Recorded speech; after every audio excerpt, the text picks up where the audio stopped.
Good afternoon, everyone, and may I remind members that social distancing measures are in place in the Chamber and across the campus.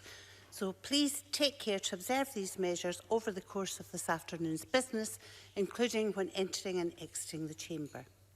The next item of business is consideration of business motion 21913 in the name of Graham Day on behalf of the Parliamentary Bureau and its referral of SSIs. Would any member who wishes to speak against the motion press the request to speak button now? I call on Graham Day to move the motion. Moved, Presiding Officer. No member has asked to speak against the motion, therefore the question is that motion 21913 be agreed. Are we all agreed? Yes. Thank you. The motion is therefore agreed. And the next item of business is a statement by Michael Russell on Brexit. The Cabinet Secretary will take questions at the end of his statement, so there should be no interventions or interruptions. And the Cabinet Secretary is joining us remotely. I call on Michael Russell for up to 10 minutes, please. Thank you, Presiding Officer. Presiding Officer, in the referendum in June 2016, people in Scotland voted overwhelmingly to be part of the European Union. That preference has been reinforced in two subsequent UK general elections and in a European Parliament election. Yet on January the 31st this year, the Conservative UK government took Scotland out of the European Union. At the time, they said this was getting Brexit done, but of course it is not done. All that has been agreed was the terms of withdrawal. Nothing has been agreed regarding the future relationship between the UK and the EU. Today I want to update Parliament on the Scottish Government's view of the current negotiations on that future relationship. And let me start by saying that we believe it is not and will not be possible to conduct and conclude these negotiations and implement the results within the truncated timescales set for them and within the context of an unprecedented global pandemic and a catastrophic economic recession, which may turn out to be the worst in 300 years. In our view, it is essential that the UK indicate that it will seek the extension of the transition period for up to 2 years, which is provided for in the withdrawal agreement. To refuse to seek that extension, which the EU have indicated would be readily granted, is a reckless act, which will destroy thousands of jobs, undermine an already fragile economy, and devastate communities across Scotland at a time when we are most vulnerable. After the end of this month, it will not be possible to extend under the terms of the withdrawal agreement, and no other plausible route to an extension has been put forward. The deadline at the end of June is therefore real. Today, the Scottish Government publishes a new paper which sets out the consequences of refusing to seek such an extension. I shall outline its findings in a moment, but let me first describe to Parliament the highly unsatisfactory state of the current negotiations and unsatisfactory engagement with them.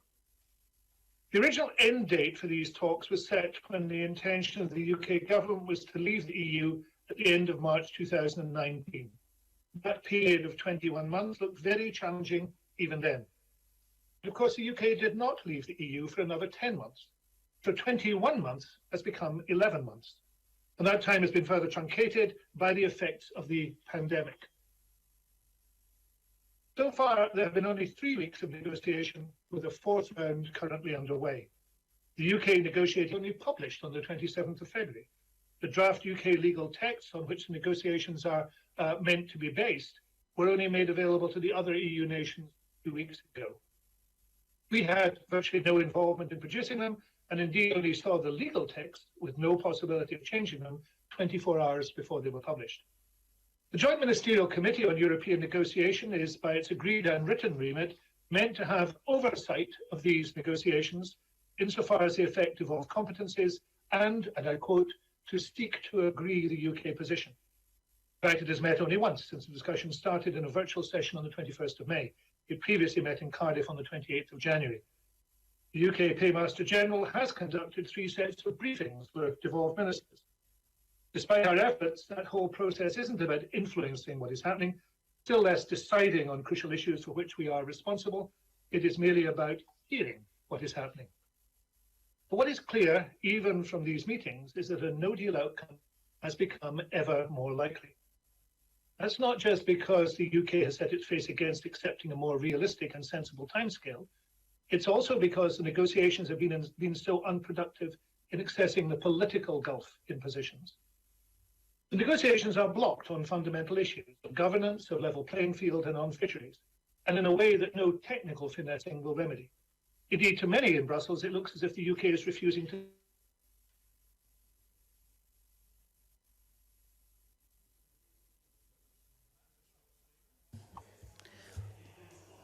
Oh dear. I think we'll give it a short while to see if we can get Mr. Russell back.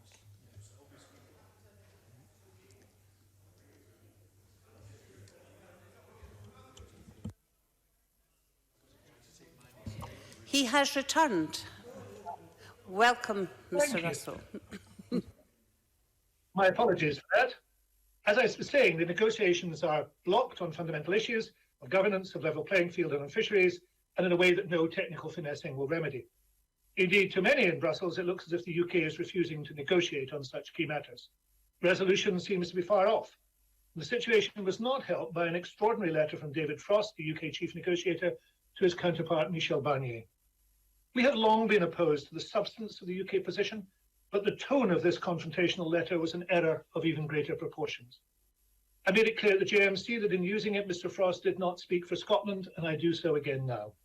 He certainly does not speak for Scotland in his desire to secure the most unambitious of trade deals, sometimes called a low deal, failing which he seems to be entirely prepared to accept a no deal. It will be no surprise to the Chamber that the Scottish Government believes that the best future for Scotland is to be an independent member of the EU. Others in this place differ, but that's not the point at issue today. The imminent danger lies in the failure of the UK to seek an extension coupled with their drive towards a no deal or low deal outcome. In April, Jackson Carlaw said he was a pragmatist on this matter. I hope he still is, for pragmatically the issue is clear. There must be an extension to allow people and businesses in Scotland to continue to benefit from most aspects of the EU membership whilst they attempt to recover from the current crisis. In order to flesh out this very strong case, the Scottish Government has today published a detailed examination of the damage that proceeding with Brexit at this time will cause. For a start, there are thousands of practical problems in day-to-day business procedures, such as inspection and customs regimes to take into account if transition is to end in less than 7 months' time. Even if we knew today the nature of the many agreements are required, this would be an impossible challenge. But we do not know about any of them. Bluntly, therefore, it is now absurd to continue to pretend otherwise. As Caroline Fairbairn of the CBI wrote in an op-ed for yesterday's Politico, for many firms fighting to keep their heads above water through the crisis, the idea of preparing for a chaotic change in EU trading relations in 7 months is beyond them. They are not remotely prepared. Faced with the desperate challenges of the pandemic, their resilience and ability to cope is almost zero. Almost zero. And yet the UK government is pressing ahead. There are also many grave difficulties for government and wider society. To take just one, the technical changes required to the way that Scotland can access information in the European Criminal Records Information System, if access of some kind is in the end negotiated, would take months to design and implement. But any gap in coverage would have a serious effect on Scottish ministers' vetting and barring functions under the Protection of Vulnerable Groups Act 2007. That is a crucial element in the protection of children and vulnerable adults. Moreover, this is just one new system to deliver one part of the arrangements or one part of the future relationship. Many, many more are required across the breadth of areas where UK and Scotland cooperate with the EU. These issues are also having to be considered against the background of a global pandemic, where the finite resources of both the UK and Scottish governments have rightly concentrated on responding to the health emergency. We will have to continue to try to save lives, but we will also have to divert some of our scarce resources into frantic and well-nigh impossible preparations for whatever new relationship with the EU will be thrust upon us at the end of the year. We'll be doing so in the teeth of an economic downturn, the like of which none of us have ever seen. The global economy, including the Scottish economy, is declining fast. We must do everything we can to give businesses the best support for recovery. The next couple of years will be crucial. But ending the EU withdrawal transition period at the end of this year would subject Scotland and the UK as a whole to an entirely unnecessary second economic and social shock on top of the COVID-19 crisis. More jobs would be lost, living standards would be hit, and essential markets and opportunities for recovery would be damaged. For many businesses which managed to survive the COVID-19 crisis, this second Brexit shock would be the final straw.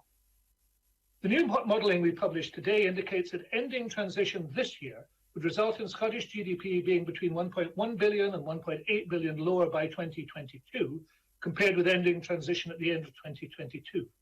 This would be equivalent to a cumulative loss of economic activity of between nearly 2 billion and 3 billion pounds over 2 years. A proportionate impact would be likely for the UK economy. That would obviously hamper recovery from the impact of the pandemic. But beyond this, and in addition to the economic impacts identified, exiting the current transition period before Scotland has emerged from the COVID-19 crisis would actually increase the cost of Brexit to the Scottish economy in comparison to a 2-year extension. And ending the transition period will have further direct impact. There will be lost opportunities to participate in EU-funded programmes, included for COVID and health-related research and procurement. Just last week, the EU Commission proposed a new standalone health programme, EU for Health, aiming to support post-COVID recovery. And given the contribution of EU nationals to our health and social care sector, never has the ending of freedom of movement looked more damaging and inappropriate. Presiding Officer, I understand that many businesses and communities across Scotland have been focused 100% in tackling the immediate impact of coronavirus, but extending the transition should be seen not as a separate event, but as part and parcel of the recovery effort from COVID. In fact, the one action we could all agree on, which would have no adverse effect on the R number, but would protect our economy from severe damage, would be this one.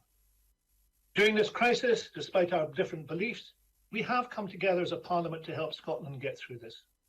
Today, I hope we can send a message to the UK government in that same spirit of consensus. Do not inflict further unnecessary damage and agree on an extension with our EU partners now, before it is too late. Thank you.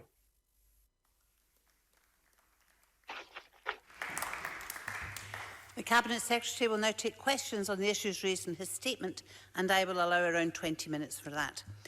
Would members who wish to ask a question please press the request to speak buttons, and I call on Murdo Fraser. Presiding Officer, and can I thank the Cabinet Secretary for advance sight of his statement. Sadly, both it and the related document are just another in the endless series of doleful pronouncements from the SNP government on Brexit. Presiding Officer, this is the Cabinet Secretary who spent last year telling us that there would be no withdrawal agreement, that the UK would be leaving on a no-deal basis, and that the UK government were not even involved in serious negotiations. He was wrong on every single one of these claims, and he'll be proved wrong again.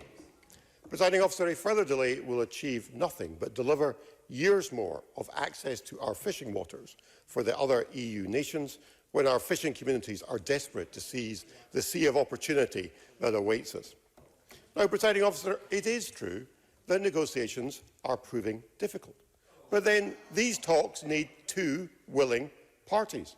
What is preventing talks proceeding now is not intransigence on the part of the UK government, but on the part of the EU 27, who are demanding unrestricted access to our fishing waters as a precondition for further discussions. There is no pragmatism on display on their side. So my question to the Scottish Government is a simple one. Whose side are they on?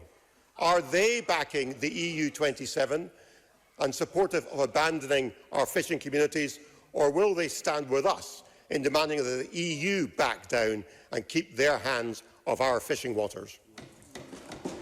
Michael Russell. I'm fascinated, Presiding Officer, to see Murdo Fraser adopting what you might call the Cummings gambit in this, which is just to plough on regardless of what other people are thinking, and no matter the damage that is being done, even to your own cause. It is an extraordinary approach, but I suppose it's what one would expect from the Tories these days. I'll be very happy to answer the question about fishing. Strangely enough, I think the Secretary of State for Scotland was put up to ask me the same question at the JMC 2 weeks ago, and I'll give you the same answer. I'm on Scotland's side. I'm on the side of the Scottish fishermen who need a good deal, and they won't get a good deal from the blustering and positioning that the UK has put in. There needs to be genuine negotiation, but everybody who watches this knows there isn't genuine negotiation. As far as Mr. Fraser's other remarks are concerned, can I just say facts are chiels that one a ding? If he reads the paper, he will discover the facts of the matter. It would be best he looks at those facts and thinks about them rather than takes the knee-jerk Cummings position. Before we go on to Mr Rowley, I know it's tempting for people to hold conversations while there's some poor soul on the screen doing their very, very best to answer your questions. So please do the courtesy of listening to the answers. Alex Rowley. Presiding Officer, as the Cabinet Secretary said, after the end of this month it will not be possible to extend under the terms of the withdrawal agreement. I have read the paper that the Scottish Government published this morning, and I have to say that the analysis and likely impacts of a poor or no-deal Brexit can and will be devastating for Scottish businesses and Scottish jobs. And that is why Labour in this Parliament will join with all parties who want to put the interests of Scottish business and Scottish jobs before the interest of a Conservative elite in Downing Street. Scotland is on the brink of an economic crisis that will be devastating for families up and down Scotland.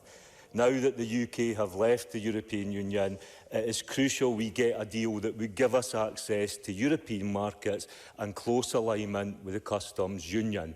That is why Scottish Labour supports the call for the negotiation period to be extended. Will the Cabinet Secretary use his powers and the powers of the Scottish Government to build consensus across Scotland for an extension? And does he agree if the Scottish Tories put Johnson's interests before the people of Scotland's interests, then they should be exposed for that? Michael Russell. Thank you, Presiding Officer. Can I say that I agree with Alex Rowley? I think the Scottish Tories are already exposed in their behaviours. I noticed that there was no word of pragmatism in what Murdo Fraser said, despite that was a term that had been used by the Scottish Tory leader just a few weeks ago.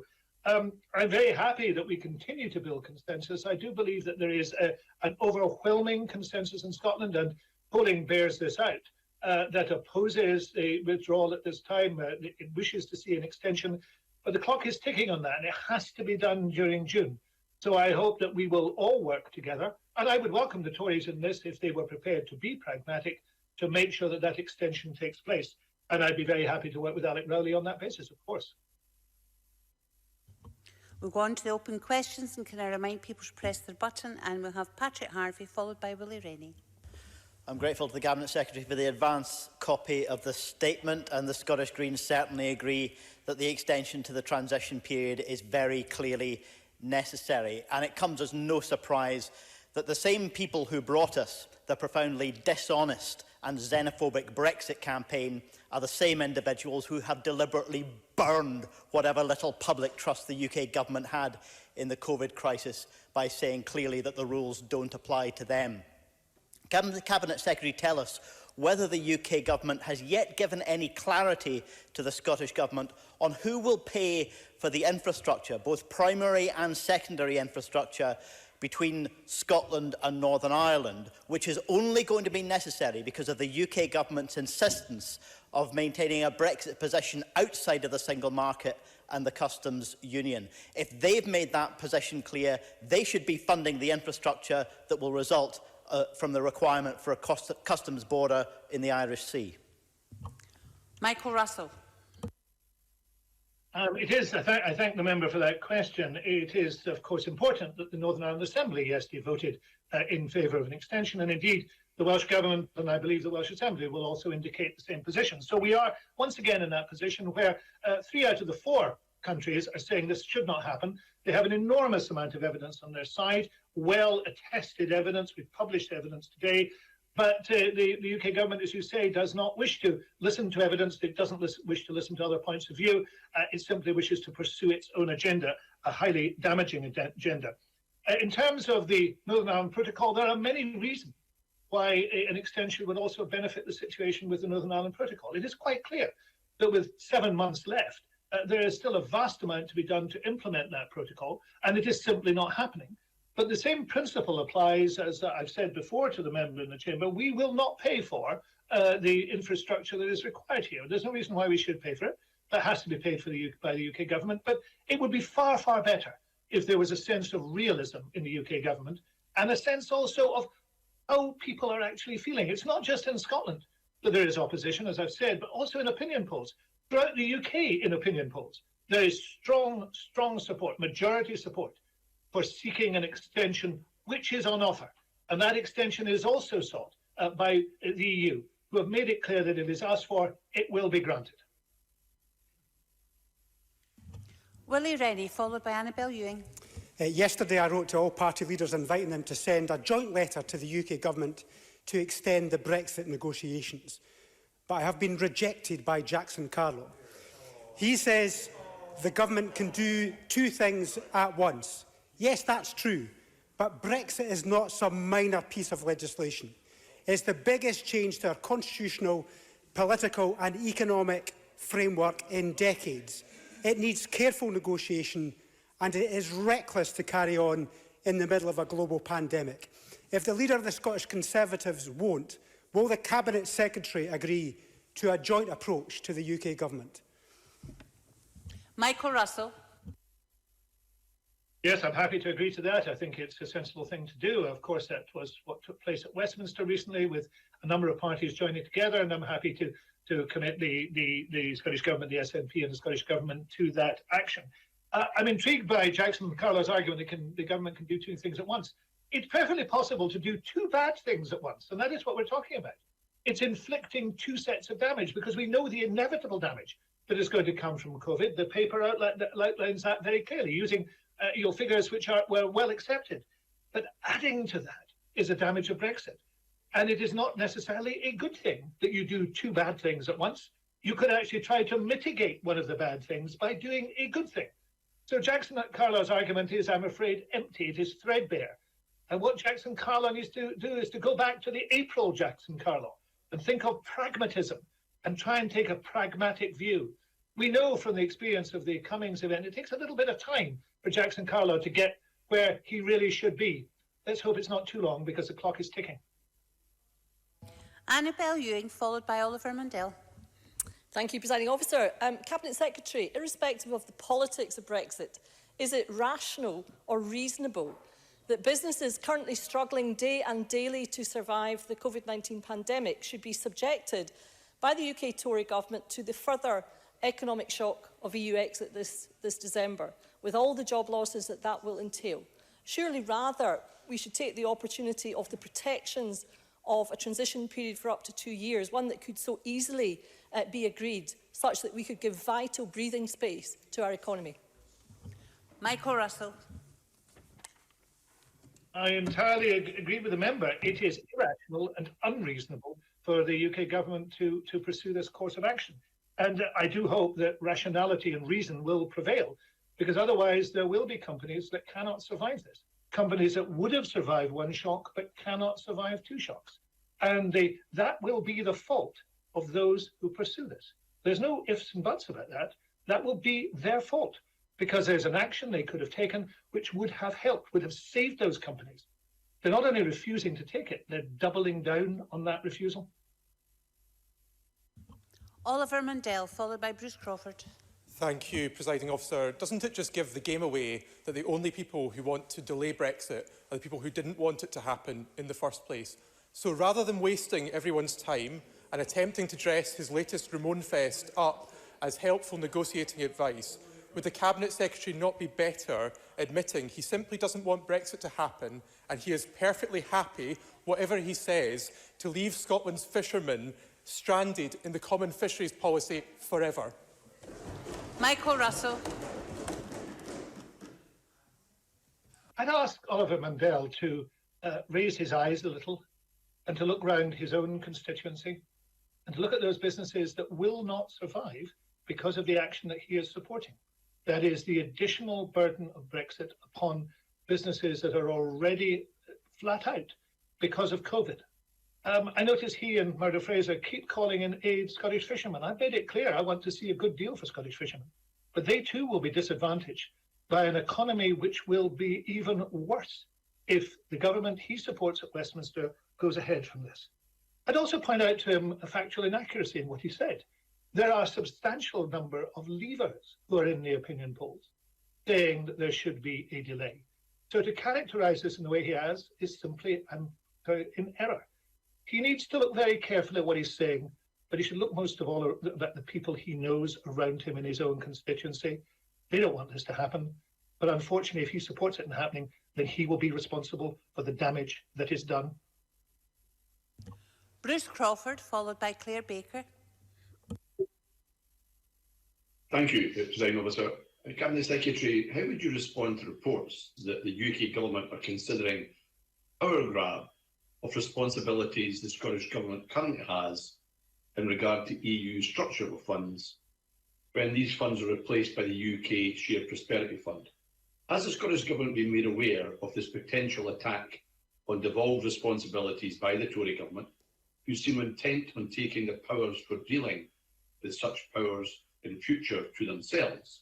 This despite the view of the Finance and Constitution Committee in its October 19 report that powers currently exercised by the Scottish Government should categorically not be reduced. Michael Russell.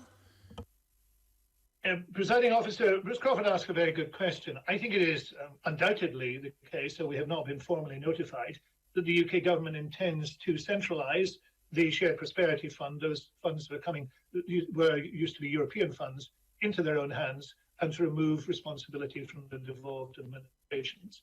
I think there's been a great deal of fear about that for some time, and as we're getting very close to the edge on this one, I think that is where things are going. That would be a major betrayal of the promises made to this chamber and to the other devolved assemblies when the referendum took place in June 2016, where there was a commitment given to increased powers.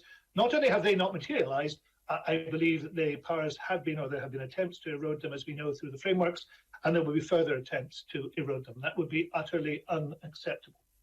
What we have to do is to stand firm against that.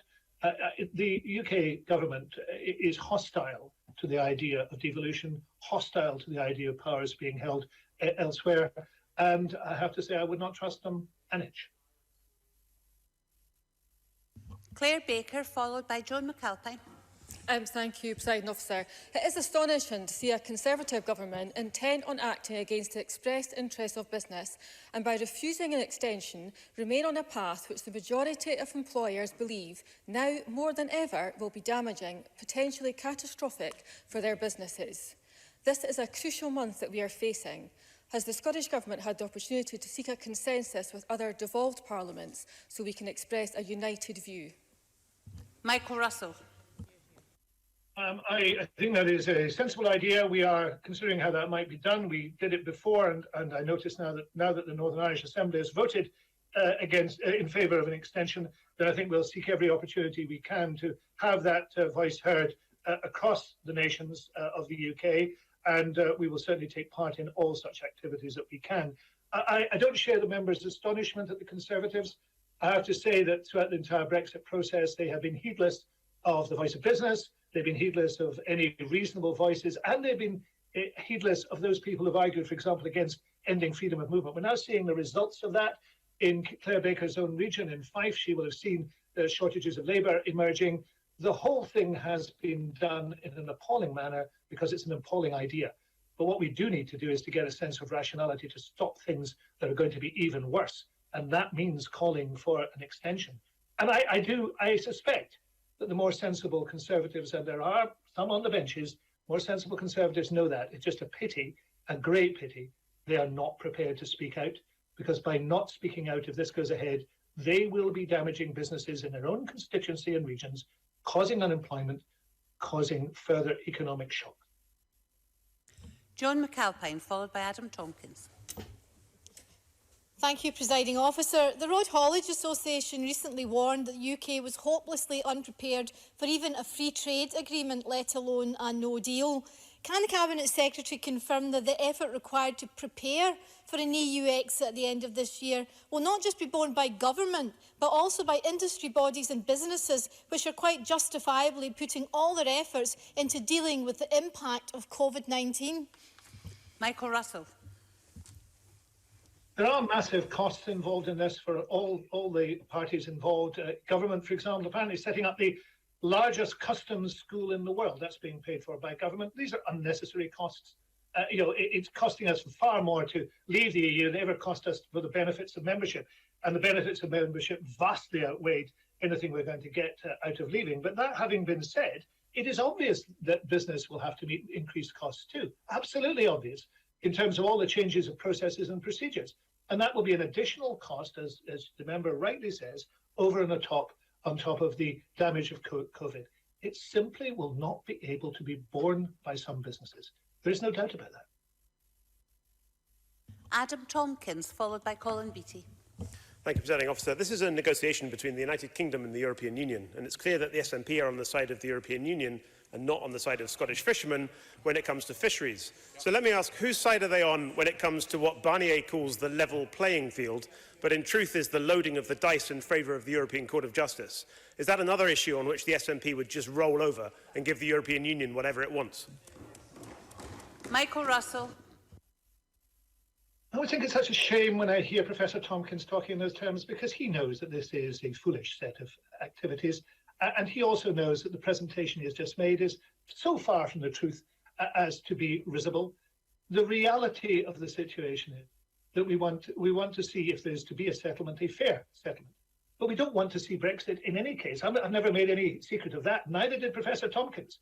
And indeed, nothing that has happened, not a single thing that has happened, has changed my mind, nor do I believe it has changed his mind. Unfortunately, what has changed his mind is the fact that the UK government are insisting on this foolish, disastrous course. So let me say this in terms of the level playing field. Quite clearly, there would be advantages if we remained in the single market in the customs union. We said that from the very outset.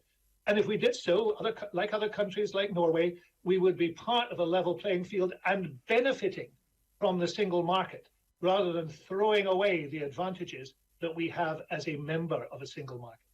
There is something deeply flawed in an argument, which when you see how bad it is going to be, how disastrous it's going to be, how damaging it's going to be for the city of Glasgow that Mr. Tompkins is in his region, all he can do is parrot a Tory line. Colin Beattie, followed by Pauline McNeill. Does the Cabinet Secretary believe that adequate Brexit negotiations can take place before the current leave deadline, when the UK Government's focus must be on tackling the COVID-19 crises at this time? Michael Russell.